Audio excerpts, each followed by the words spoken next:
Just like the chapters in part 1, part 2 has a bunch of epigraphs at the beginning of each chapter. So in part 1, it was all those death rattles, those quotes, right, that were like really weird and out of context, and we still don't know what they are. Part 2 has actually an entire letter that has been split up and placed at the beginning of almost every chapter. The flashback chapters don't have the epigraphs. And since it is a cohesive letter, I thought I'll just read the whole thing. Just like in part 1, I'm going to forget about the 1-minute rule. We're going to be here for a little while. This gives some clues into some things that are happening in other areas of the Cosmere. I want to keep this very spoiler-free because, up until this point, if you've read the book up until this point, there's stuff in here that you're not going to get if this is the only Cosmere book you've read. So I think just in the description, I'll put some of the spoilery stuff. If you're interested, you can scroll down in the description and read it there. Otherwise, I'm going to keep this as spoiler-free as I can. It says, "Old friend, I hope this missive finds you well. Though as you are now essentially immortal, I would guess that wellness on your part is something of a given. I realize that you are probably still angry. That is pleasant to know. Much as your perpetual health, I have come to rely upon your dissatisfaction with me. It is one of the Cosmere's great constants, I should think. Let me first assure you that the element is quite safe. I have found a good home for it. I protect its safety like I protect my own skin, you might say. You do not agree with my quest. I understand that, so much as it is possible to understand someone with whom I disagree so completely. Might I be frank? Before, you asked why I was so concerned. It is for the following reason. Ati was once a kind and generous man, and you saw what became of him. Rayse, on the other hand, was among the most loathsome, crafty, and dangerous individuals I had ever met.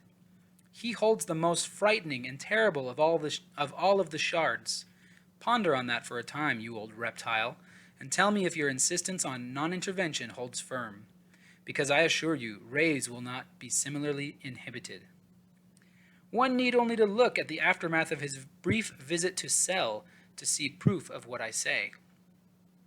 In case you have turned a blind eye to that disaster, know that Aeona and Sky, or Sky, it's S-K-A-I, I don't know, are both dead. Aeona and Sky are both dead. And that which they held has been splintered, presumably to prevent anyone from rising up to challenge Rayse. You have accused me of arrogance in my quest.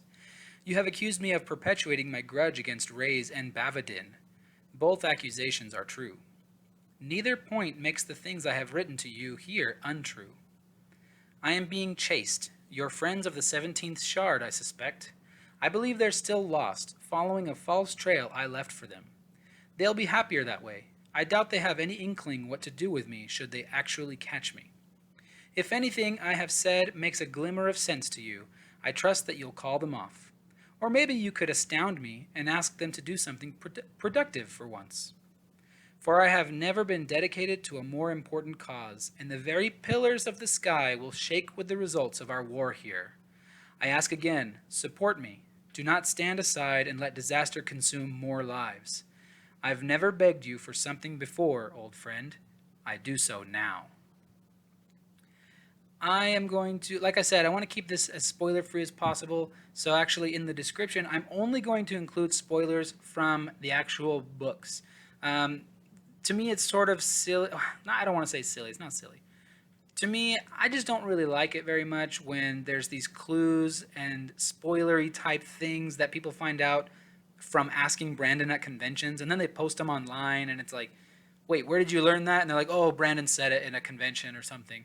I'm like, I want to get my clues and my information from the stories, but that's just me.